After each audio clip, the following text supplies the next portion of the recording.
সম্প্রতি আমি উমরাহ করে এসেছি, আমি দেখেছি সাইর জায়গাগুলোতে বাতাসে সুগন্ধি ছড়ানো হয়। একইভাবে রুকনে ইয়ামানের কোনায় ও হাজর আসওয়াদে সুগন্ধি লাগানো হয়। এগুলো তো হাজি বা উমরাকারীদের শরীরে লাগে, এতে ইহরামের ক্ষতি হবে কিনা, হলে করণীয় কি?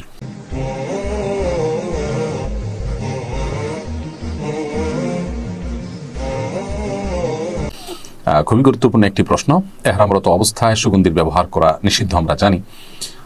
তবে সাইর জায়গাগুলোতে যে স্প্রে করা হয়, সুগন্ধি ছড়ানো হয় উপরে, সেটা যদি আমাদের গায়ে এসে লাগে, আমাদের ইচ্ছার বাইরে হাজিদের এহরামের কাপড়ে বা শরীরে এসে লাগে, তাতে তাদের হজ বা উমরার কোনো ক্ষতি হবে না।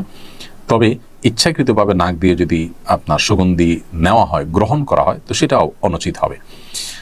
এমনিতে চলে আসলো সুগন্ধি, তাতে সমস্যা নেই।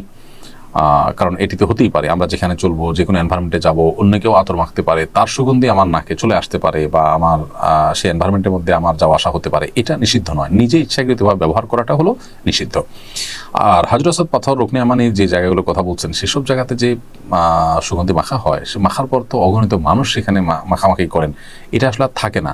এরপরও যদি আপনি সেখানে চুম্বন করতে গিয়ে লেগে গেছে, এটা আপনি ইচ্ছাকৃত লাগাননি, বা আপনার সুগন্ধিও লাগাইতে চাননি, আগের রেখে যাওয়া লাগানো সুগন্ধি হয়তো কিছুটা থেকে গেছে, বা আপনি আঁচ করছেন, এটার কারণে আপনার হজ বা উমরার কোনো ক্ষতি হবে না। কারণ এগুলো কোনটাই আপনি ইচ্ছাকৃত করছেন না, এটা আপনি জানছেনও না যে লেগে যাচ্ছে কিভাবে।